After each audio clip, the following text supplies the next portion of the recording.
38வது சங்கீதம் தாவீது பாடின சங்கீதம் என்று நிறைய பேர் சொல்றாங்க. ஆனாலும் கர்த்தருக்கு பயந்து நடக்கிற ஒரு மனிதனுடைய வாழ்க்கை குறித்து இங்கே எழுதியிருக்கிறது. கர்த்தருக்கு ஒரு மனுஷன் பயந்து நடந்தா அவனுடைய வாழ்க்கை எவ்விதமாக ஆசீர்வதிக்கப்படும் என்பதை இந்த சங்கீதத்தில் எழுதியிருக்கிறார். கர்த்தருக்கு பயந்து அவர் வழியிலே நடக்கிறவன் எவனோ, கர்த்தருக்கு பயந்து அவர் வழியிலே நடக்கிற எவனோ அப்படின்னா என்ன அர்த்தம்? நீ கடவுளுக்கு பயந்து நடந்தீன்னா, நம்முடைய படைத்த ஆண்டவருக்கு நீ பயந்து அப்படின்னா என்ன அர்த்தம்? பயந்துன்னா என்ன அர்த்தம்? பயந்துன்னா எப்படி பயப்படுறது? எப்படிங்க பயப்படுறது?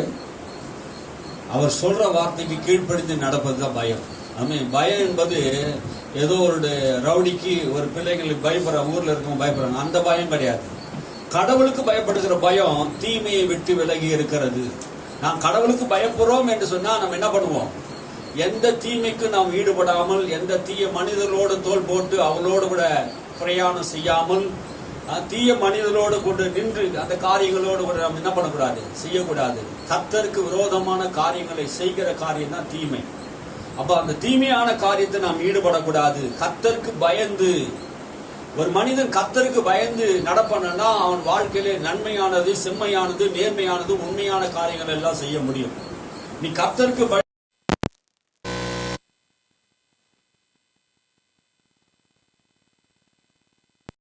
பயப்படுறானோ அவனுடைய வாழ்க்கை கர்த்தர் என்ன பண்ணுவாராம்? ஆசீர்வாதமாக வைப்பார். அல்லேலூயா. நீ பயப்படுறதுனால உலக மக்களுக்கு நீ பயப்படலாம், போலீஸ் அதிகாரிக்கு நீ பயப்படலாம், அதனால ஒரு பிரயோஜனம் இல்லை. ஆனா நீ உன்னை படைத்த ஆண்டவருக்கு முன்பாக நீ பயந்து உன் சரீரத்தையும் ஆவியும் ஆத்மாவையும் ஒடுக்கி நீ அவருக்கு ஒப்பு கொடுக்கும் போது அதுதான் பயப்படுறது. உன் சரீரத்தை அடக்கி ஒடுக்குவது தான் பயப்படுறது. கண்ட விஷயத்துல ஈடுபடாம உலகத்தின் மக்கள் நிறைய பேர் என்ன பண்றாங்க? சரீரங்களை தீட்டுப்படுத்துறாங்க. பயப்படாம இது கர்த்தர் கொடுத்த சரீரம், இந்த சரீரத்தை நான் தீட்டுப்படுத்த கூடாது என்பதே நான் என்ன பண்ணணும்? பயபக்தியா இருக்கணும். இந்த சரீரத்தை கேவலமாக அவலட்சணமாக படுத்துகிறவர்கள் நிறைய பேர் இந்த சரீரத்தை என்ன பண்றாங்க? தவறான வழியில பயன்படுத்துறாங்க. குடிக்கிறாங்க, திருடுறாங்க, பொய் சொல்றாங்க, ஏதோ காரியத்தை செய்யறாங்க பாருங்க. பணத்துக்காக பயப்படாம இருக்கிறாங்க பாருங்க. எந்த காரியத்தை செய்தாலும் யார் என்ன இன்னும் கேட்க முடியாது அப்படின்னு நினைக்கிறாங்க. அவங்க பயப்படுறவங்க கிடையாது. அதனால பைபிள் சொல்லுது, வேதம் சொல்லுது, நீங்க கர்த்தருக்கு நடக்கிற மனுஷன் எவனோ, யாரா இருந்தாலும் சரி, அந்த மனுஷனை கர்த்தர் என்ன பண்ணுவாரு? ஆசீர்வதிப்பார். அல்லேலூயா. எந்த மதம் ஜாதி மக்களா இருந்தாலும் சரி, யாரா இருந்தாலும் சரி, எவனோ அவன் பாக்கியவான், அவன் ஆசீர்வதிக்கப்பட்டவன். நீ கர்த்தரால் ஆசீர்வதிக்கப்படணும்னா நீ கர்த்தருக்கு பயந்து நடந்தா ஆண்டவர் சொல்றார், உன் கையின் பிரயாசத்தை நீ சாப்பிடுவாய். உன் கையின் பிரயாசத்தை சாப்பிடுவாய். நீ சம்பாதிக்கிறத நீ சாப்பிட முடியும். நிறைய பேர் சம்பாதிக்கிறாங்க, கடனுக்கும் வட்டிக்கும் மருத்துவமனைக்கும் தேவையில்லாத செலவெல்லாம் பண்றாங்க. அதனால ஆண்டவர் சொல்றார், நீ கடவுளுக்கு பயந்து நடந்தீங்கன்னா உன்னுடைய வருமானத்தை இப்படியாப்பட்ட ஆள்ல திருட மாட்டான். ஆமென். அல்லேலூயா. கடவுளுக்கு பயந்து நடக்கிற மனுஷன் அவன் கையின் பிரயாசத்தை அவன் சாப்பிடுவான். பிறனுடைய சாப்பிட மாட்டான், வக்கீல் சாப்பிட மாட்டான். தேவையில்லாம நஷ்டம் வராது, தேவையில்லாம கஷ்டம் வராது.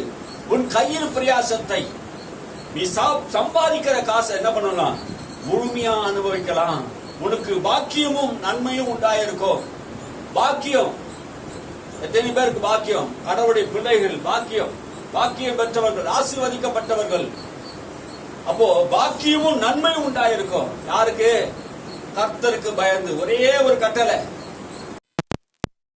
நீ கர்த்தருக்கு பயந்து நடப்பினா ஆண்டவர் சொல்றாரு, உனக்கு பாக்கியமும் நன்மை உண்டாகும்.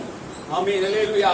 உனக்கு பாக்கியமும் நன்மை உண்டாக வேணும்னா என்ன பண்ணணும்? நிறைய பேருக்கு பாக்கி இருக்குது, கடன் பாக்கி இருக்குது, ஆனா பாக்கியம் உண்டாகல பாருங்க. நல்ல பாக்கியம் உண்டாகணும்னா கடவுளை தேடி வரணும். அப்புறம் 3வது வசனம் சொல்லுது பாருங்க, உன் மனைவி வீட்டோரங்களில் கனி தரும் திராட்சை கொடியை போல் இருப்பாள். நிறைய பேருடைய மனைவி அவங்களுக்கு சொல்றாங்க, கடவுளுக்கு பயந்து ஒரு மனுஷன் நடப்பான் என்றால் அவளுடைய மனைவி எப்படி இருப்பாளாம்? தலைவலியா இருக்க மாட்டா, முள்ளா இருக்க மாட்டா. நிறைய பேர் மனைவி, அவளுக்கு நிறைய பேருக்கு மனைவி எப்படி இருக்காங்க? முள்ளாக இருக்கிறா, எலும்புரிக்கையா இருக்கிறா, துன்பப்படுத்துகிறவளா இருக்கிறாங்க.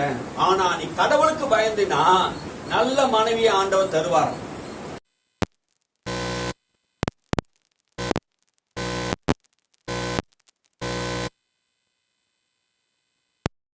கனி தருகிற திராட்சை கொடி எப்படி இருக்கும்?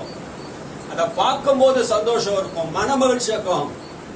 திராட்சை என்னத்தை சொல்றது தெரியுமா? திராட்சை ரசத்தை குடித்தா முகம் மலர்ச்சி ஆயிடும். திராட்சை ரசத்தை நீ குடிச்சினா கேன்சர் வியாதியே வராதுன்னு சொல்றாங்க. அப்போ திராட்சை ரசத்துல அவ்வளவு மகிமை இருக்குது பாருங்க. அப்போ உங்க மனைவி எப்படி இருப்பா? உங்களுக்கு சந்தோஷத்தையும் மன மகிழ்ச்சியும் கொடுக்கக்கூடியவளா இருப்பாள். அதுதான் அந்த வசனம் சொல்லுது. அப்போ உன் கையின் பிரயாசத்தை நீ சாப்பிடுவா, உன் பாக்கிய நன்மை உண்டாக்கும். மனைவி வீட்டோரங்களிலே, ஒரு வீட்டு ஓரத்திலே, ஒரு தோட்டத்திலே இருக்கிற கனி மரம் எப்படி இருக்குது, திராட்சை கொடி இருந்தா எப்படி அந்த வீடு அலங்காரமா இருக்குமோ, அது மாதிரி உன் மனைவியை பார்த்து அந்த குடும்பமே ஆசீர்வதிக்கப்பட்டிருக்கும். இல்லையா? அது சாந்தமும் அமைதியும் உள்ள ஆவி உள்ள ஒரு நல்ல மனைவி கர்த்தர் அருளும் ஈவு. பைபிள் சொல்லுது, நல்ல மனைவி கர்த்தர் அருளும் ஈவு. அப்போ அந்த ஈவை நாம் தேடி கண்டுபிடிக்கணும். கர்த்தருக்கு பயந்து நடந்தீங்கன்னா, ஈசாக்குக்கு ரெபேக்காளை ஆண்டவர் கொடுத்தார், நல்ல மனைவியை கொடுத்தார். சாராளு ஆபிரகாமுக்கு சாராளை கொடுத்தார். ஜாதிக்கேத்த மூடிய ஆண்டவர் தருவார். ஆமென், அல்லேலூயா. உன் சுபாவத்துக்கு ஏத்த மாதிரி நல்ல மனைவியை ஆண்டவர் உனக்கு தருவார். ஆமென், அதுதான் அந்த அர்த்தம். உன் பிள்ளைகள் உன் பந்தியை சுற்றிலும் ஒலிவ மர கன்றுகளை போல இருப்பார்கள். உன் பந்தியை சுற்றிலும் அப்படின்னா என்ன அர்த்தம்? நீ மேஜையில சாப்பிடும் போது உன் பிள்ளைகள் பக்கத்துல உட்கார்ந்து என்ன பண்ணுவாங்க? இருப்பார்கள். அப்போ ஒலிவ மரம் என்று சொல்லப்படும் போது உன் பிள்ளைகள் ஒலிவ மரம், இஸ்ரவேல் தேசத்துல ஒலிவ மரம் விலை உயர்ந்த மரம், விலை உயர்ந்த மரம். ஒருத்தர் வெற்றி பெற்றார்கள்னா, ஒரு போட்டியில் வெற்றி பெற்றார்கள்னா என்னத்தை கொடுப்பாங்கன்னா, இந்த காலத்துல நம்ம கோப்பைகள் கப்புகளை கொடுக்கிறோம். ஆனா அந்த காலத்துல என்ன கொடுப்பாங்கன்னா, அந்த ஒலிவ கன்றுகள் கொடுப்பார்கள். ஏன் அந்த ஒலிவ கன்று? அந்த ஒலிவ மரத்துல, அந்த செடியில வாசனை திரவியம் எண்ணெய்கள் வரும், எண்ணெய்கள் வரும். அது எண்ணெய்கள் வந்து வாசனை உள்ளதா இருக்கும் பாருங்க. அந்த ஒலிவ மரத்தினுடைய எண்ணெயை சாப்பிடுறவங்களுக்கு சரீரத்தை அவ்வளவு ஆரோக்கியம் இருக்கும். இன்னொன்னு சொல்லனா, அந்த ஒலிவ மரம் அழிவில்லாத ஒரு ஒலிவ மரம், எந்த சூழ்நிலையிலும் அது அழியாததா இருக்கும். அப்படிதான் உங்க பிள்ளைகளை கர்த்தருக்கு பயந்து நீ நடந்தீனா, உங்க பிள்ளைகள் உன் பந்தியை சுற்றிலும் ஒலிவ மர கன்றுகளை போல வாசனை உள்ளவர்களாகவும் மகிழ்விக்கிறவர்களாகவும் மற்றவருக்கு ஆசீர்வாதம் உள்ளவர்களாகவும் உங்கள் பிள்ளைகள் நாட்டிலே உயர்ந்தவர்களாக இருப்பார்கள். யோபுடைய பிள்ளைகள் தேசத்திலே அழகும் பூரணம் உள்ளவர்களாக இருந்தது போல நம்முடைய பிள்ளைகள் கர்த்தர் என்ன பண்ணுவாரு? ஆசீர்வதிப்பார். அல்லேலூயா. கர்த்தருக்கு பயந்து நடந்தீனா இந்த ஆசீர்வாதம் எல்லாம் உனக்கு வருமா? அதான் சொல்லுது, ஒலிவ மர கன்றுகளை போல இருப்பார்கள். இதோ கர்த்தருக்கு பயப்படுகிற மனுஷன் இவ்விதமாக ஆசீர்வதிக்கப்படுவான். எந்த விதமாக? இப்ப மேல சொன்ன பாரு, இந்த விதமாக ஆசீர்வாதம், கீழே சொல்லப்படுகிற விதமாக ஆசீர்வாதம். கர்த்தருக்கு பயப்படுகிற மனுஷன் இதே போலதான் ஆசீர்வதிக்கப்படுவான். வேதம் சொல்லுறது உண்மைங்க.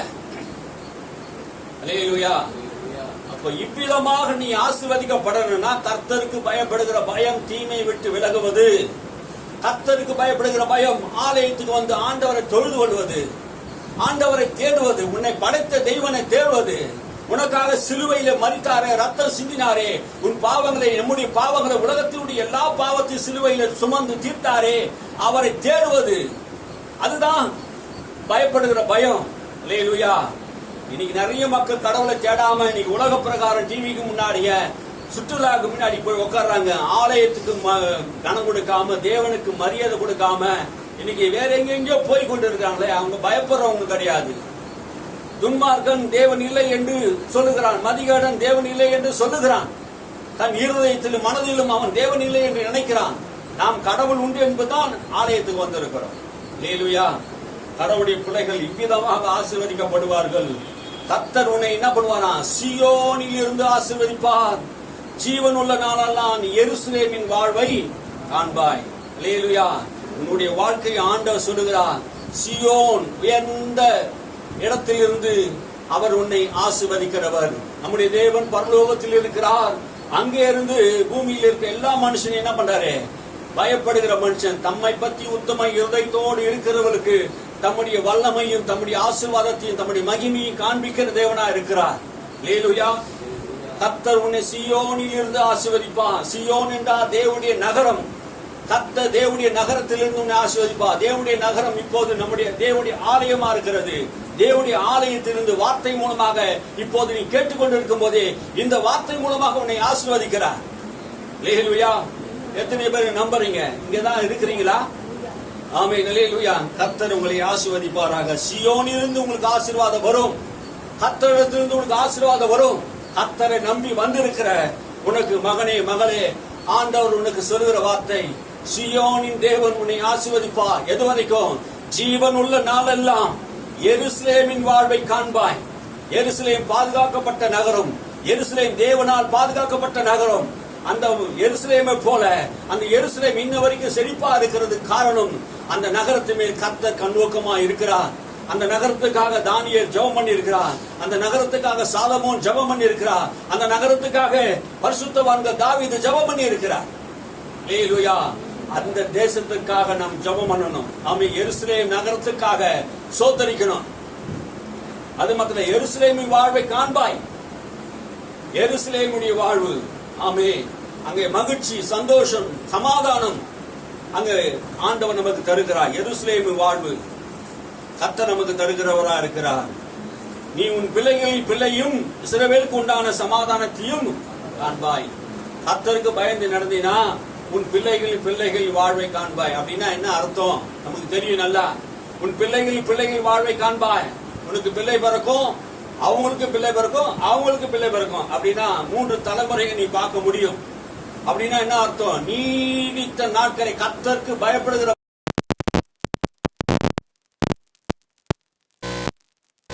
நடந்தீங்கன்னா உனக்கு தீர்க்காயுசு ஆண்டவர் தராராம். தாய் தகப்பனை கண்ணமண்ணிற்கு தீர்க்காயுசு தராரு. கர்த்தருக்கு பயப்படுகிறவரும் தீர்க்காயுசு தராரு. உனக்கு தீர்க்காயுசு தராரு. ஆமென். அவர் கை தீர்க்காயுசு தருவார். இந்த பூமியில நான் தீர்க்காயுசா வாழணும், நீண்ட நாளா வாழணும் நீ நினைக்கிறன்னா நீ கர்த்தருக்கு பயந்து வாழுங்க. ஆமென். அல்லேலூயா. கர்த்தருக்கு பயந்து ஒரு மனுஷன் வாழ்வான் என்றால் அவன் பிள்ளைகள் வாழ்வை காண்பான். பாதியிலே விட்டுட்டு போக மாட்டான். பேத்திக்கு கல்யாணம் ஆகல, என் பையனுக்கு கல்யாணம் ஆகல என்று விட்டுட்டு பூமியில சந்தோஷம் இல்லாம போக மாட்டான். அவன் மகிழ்ச்சியோடு சந்தோஷத்தோடு இந்த பூமி விட்டு போகணும்னா அவனுக்கு தீர்க்காயுசு வேணும். அல்லேலூயா. எத்தனை பேருக்கு தீர்க்காயுசு வேணும்? ஆமென் சொல்றவங்களா ஆண்டவர் தீர்க்காயுசு தரட்டும். சொல்லாதவங்களுக்கு மறுபடியும் சொன்னா தீர்க்காயுசு தரட்டும். ஆமென். அல்லேலூயா. விரும்புங்க. எதை விரும்பணுமா? தீர்க்காயுசை விரும்புங்க. ஆமென். நான் தீர்க்காயுசு விரும்புகிறேன். ஆமென். அல்லேலூயா. தீர்க்காயுசுக்கு எத்தனை வருஷம்? 80க்கு மேல வரதான் தீர்க்காயுசு. அல்லேலூயா. பலத்தின் மிகுதினால் 80 வருஷம் நீ வாழுங்க. இனி வரப்போற உலகத்துல 150 வருஷம் 250 வருஷம் வாழ போறாங்க. அதுக்கான மெடிசன்லாம் சீனா தேசத்துல, ஜப்பான் தேசத்துல கண்டுபிடிச்சிருக்கிறாங்க. தெரியுங்களா? நான் போன வாரத்துல படிச்சேன். படிக்கும் போது சொல்றாங்க 150 வருஷம் மனுஷன் வாழ்வதற்கு இப்போது என்ன பண்ணிக்கிறாங்க? கண்டுபிடிச்சிட்டாங்க. செல்கள் புதுதாகிறது. 16 வயசு உள்ள செல்கள் போல 60-70 வயசு உள்ள ஆட்களையும் அந்த மருந்து சாப்பிட்டா அந்த செல்கள் புத்துணர்ச்சி ஆகுது. 150 வருஷம் வாழலாம். அது தப்பு கிடையாது. பாருங்க, வாழணும் என்கிற மனுஷனுக்கு அந்த எண்ணங்கள் இருக்குமானால் வாழலாம். வாழ நினைத்தால் வாழலாம். எனக்கு போதுங்க, எனக்கு போதும், இந்த வாழ்க்கை போதும் அப்படின்னு நினைச்சா போயிடுவீங்க. வேணாம், அந்த மாதிரி எண்ணங்கள் நமக்கு வேணாம். அல்லேலூயா. நல்லா வாழணுங்க, நல்லா வாழ்ந்து சமாதானத்தோட போதும் ஆண்டவரே என்னை எடுத்துக்கொள்ளுங்க அப்படின்னு சொல்ற அளவுக்கு நம்ம வச்சுக்கணும். ஆமென். அல்லேலூயா. எனக்கு போதும், இந்த பூமியில வாழ்ந்தது போதும், நான் உங்க வரது நான் ரெடி. அந்த அளவுக்கு நம்ம வாழணும். இஸ்ரவேலுக்கு உண்டான சமாதானத்தை காண்பாய். அல்லேலூயா. நமக்கு சமாதானம் உண்டாகணும். ஆண்டவர் நமக்கு கொடுக்கிற ஒரு பெரிய ஆசீர்வாதம், ஆவிக்குரிய ஆசீர்வாதத்திலே சமாதானம். உலகம் கொடுக்க முடியாத சமாதானத்தை நான் உனக்கு வைத்து போகிறேன் சொன்னாரே, அந்த சமாதானம் நம்முடைய வாழ்க்கையில வர வேண்டும். தேவன் நம்முடைய இருதயத்தில் சமாதானத்தை தரணும். வாழ்க்கையில சமாதானத்தை தரணும். இன்னைக்கு நிறைய பேர் இயேசுவை தேடாததுனால தான் சமாதானம் இல்ல. ஏன்னா சமாதான பிரபு உள்ளத்துல இல்ல. சமாதானம் தருகிறவரை தேடல, தீர்வு உண்டாக்குறவரை தேடல. ஏன் இன்னைக்கு சமாதானம் இல்ல பூமியில? மனுஷன் இருதயத்திலேயே சமாதானம் இல்ல, குடும்பங்களிலே சமாதானம் இல்ல, தேசத்திலேயே சமாதானம் இல்ல. சமாதானத்தின் தேவனை தேடாததினாலே சமாதானத்தை இழந்து போயிட்டார்கள். சமாதானம் நமக்கு வேணும். அல்லேலூயா. இஸ்ரவேலில் உண்டான சமாதானம் நமக்கு வேணும்னா கர்த்தர் நமக்கு சமாதானத்தை தருகிறார். அல்லேலூயா. நம்முடைய வாழ்க்கையில சமாதானம் இருந்தா தாங்க எல்லாமே நல்லா இருக்கும். எப்ப பார்த்தாலும் சண்டை, எப்ப பார்த்தாலும் சச்சரவு, எப்ப பார்த்தாலும் குழப்பங்கள், எப்ப பார்த்தாலும் பிரச்சனை இருக்குமானால் மனுஷன் என்ன நினைப்பான் தெரியுமா? இருக்கிறத விட போயிடலாம் நினைப்பான். அதனால்தான் சமாதானம் ரொம்ப முக்கியங்க. நம்ம நிலையிலுயா இந்த சமாதானத்தின் வாழ்வை கர்த்தருக்கு பயப்படுகிற மனுஷனுக்கு தருவார். உன் மனைவி வீட்டோடு கனி தருகிற திராட்சை செடியை போல இருப்பா. உன் கையின் பிரயாசத்தை நீ சாப்பிடுவ. பாக்கிய நன்மை உண்டாகும். எருசலேமில் இருந்து கர்த்தர் உன்னை ஆசீர்வதிப்பார். உன் பிள்ளைகள் எல்லாம் ஒளிவ மர கண்டுகளை போல உயர்ந்த இடத்தில் இருப்பார்கள். நீ நீடித்த நாட்களா வாழலாம், தீர்க்காயசா வாழலாம். கர்த்தருக்கு பயந்து இவ்விதமா நடக்கிற மனுஷனுடைய வாழ்க்கை இவ்விதமாக 128வது சங்கீதத்தின்படி ஆண்டவர் உன்னை ஆசீர்வதிப்பார். ஒரே ஒரு கட்டளை, கர்த்தருக்கு பயப்படுகிற பயம். ஆமென். அல்லேலூயா.